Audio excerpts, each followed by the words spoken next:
folks who haven't seen the home video release missed a really terrific deleted scene that actually gave Chewbacca something to do that is mentioned in Star Wars. We waited 40 years to see Chewbacca do this to someone.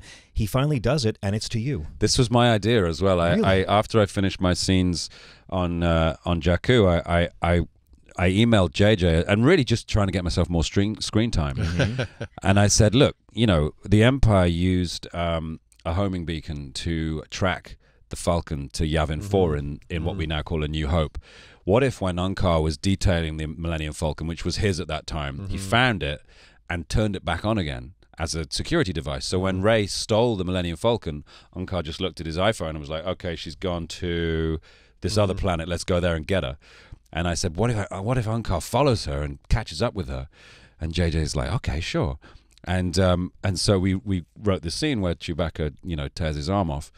And eventually he rang me and said, look, you know, that scene's not going to make it because it slows things down a bit. It's not really story. And I'm like, I don't care. It happened. I was there all day.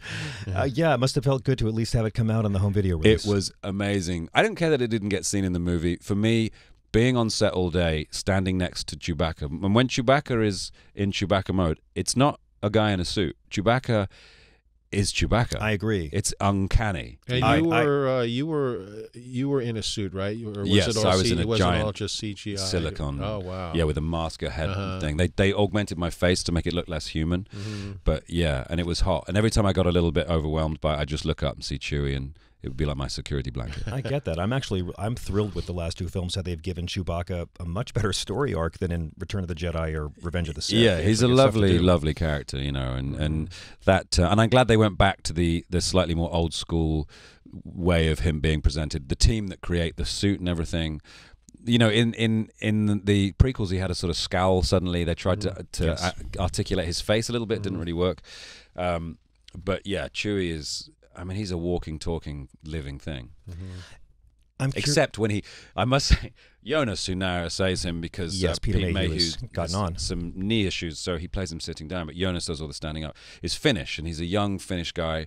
Yes, he looks like the Russian in Rocky IV. Yeah, but he's so sweet. And the first time I met Chewie, I went into the tent where Chewie was, and Jonas was in the Chewie situation.